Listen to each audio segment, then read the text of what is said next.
Hello Focus fans, welcome to Real Destinations, where we tour the locations that make our favourite movies look and feel real. And it's been a little while, but we are excited to be back on the road once again and in our favourite city. Hello London!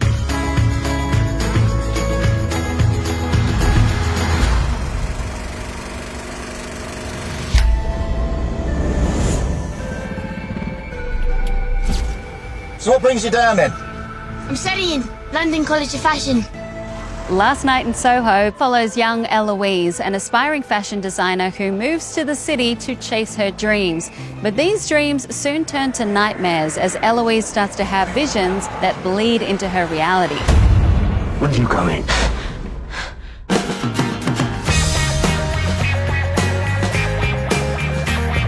Whenever I'm in a new city, I always love to check out the local bar scene, and luckily Last Night in Soho is set right in the middle of London's thriving nightlife. And who better to give me a tour of the locations than the co-writers Krysty Wilson-Cairns and Edgar Wright. Hi guys. Hi. Hello. Should we check out the Toucan? Of course. Okay, follow me.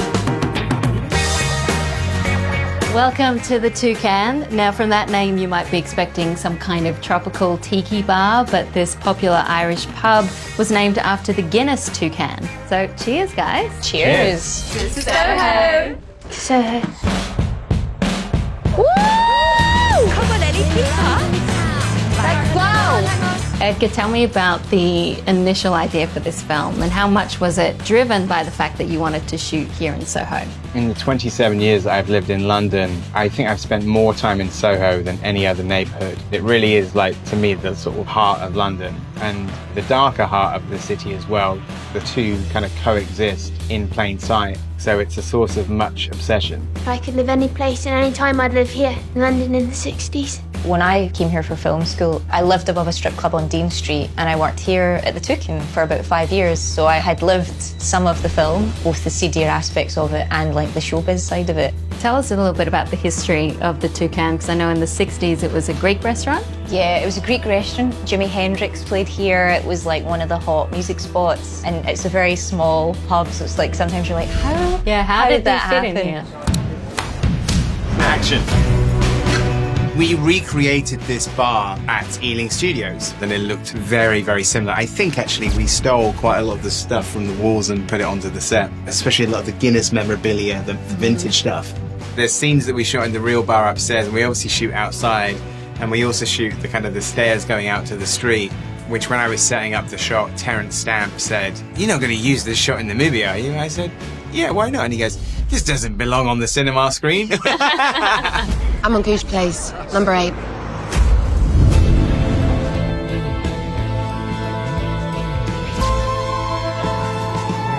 Here we are on Googe Place, the location of Ms. Collins' townhouse. This street makes several appearances in the film, and as you can see, this shop was remade into a French bistro, complete with a flashing neon light that bathes Eloise's bedroom in dramatic colours. I thought rather than have her in Soho, it'd be interesting to have her in Fitzrovia because a lot of students live in Fitzrovia.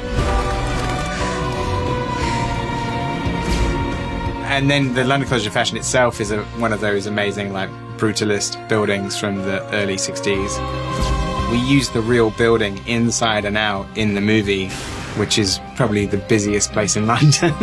Is it difficult seeing how Soho is such an active place? When we were talking about actually filming the movie, we sort of wanted to take the bull by the horns and say, no, let's actually shoot it in Soho.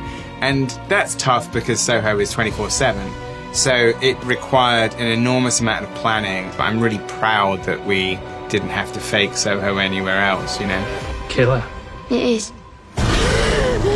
There's a proper witching hour in Soho. After midnight, the kind of whole chemistry sort of changes and it immediately feels kind of like sort of different.